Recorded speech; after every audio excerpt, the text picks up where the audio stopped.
Lesson 4, Today's Law. Today's laws come from different sources.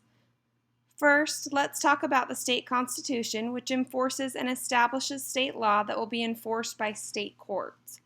The state constitution currently decides on matters such as same-sex marriage, gun control, and school vouchers. The federal constitution is the supreme law of the land of the United States. It establishes law and enforces law based on the Constitution.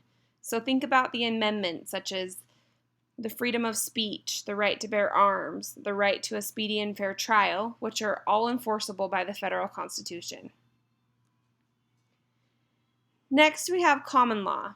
Common law is law that is developed by precedent in the absence of written law. Precedent means an earlier action, usually on a case, that is a guide or an example to be considered in a similar case that may come up. This is the reason many lawyers bring up previous cases during trial.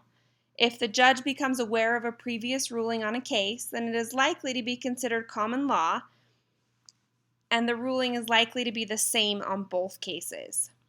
To understand precedent a little better, let's talk about one more example. Let's say your older sister was given a car when she turned 16. When you turn 16, you may think you'll get a car too because your sister did.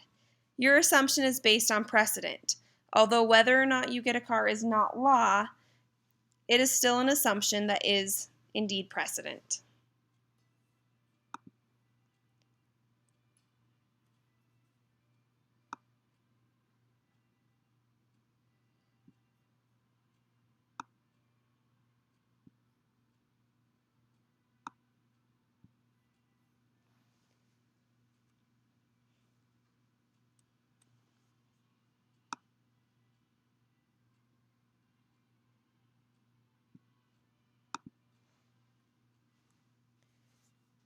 Next, we have statutory law, which is based on actual written law. It is set by the legislator, and the law is based on the actual words in the written law, not precedent. It may still be up for interpretation, but it is written law nonetheless. For example, written laws include the speed limit, the fact that you need to stop at a stop sign.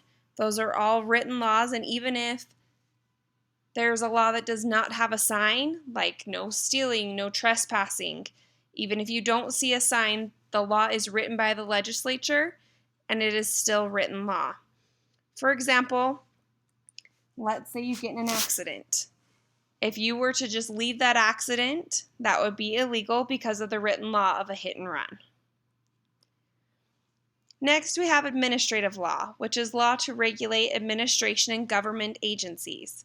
This could include the president, the governor, a mayor, police officers, firefighters, paramedics, and so on. There are laws that regulate what those people in those positions can and cannot do. Case law is law based on decisions regarding the interpretation of the law. These new interpretations can be used as precedent. Case law and common law can be easily confused, as they are both based on precedent, but there's one main difference to remember between the two. Common law is based on court decisions in the absence of law. Case law is based on interpretation of written law. For case law, the written laws are there, but being interpreted in new ways.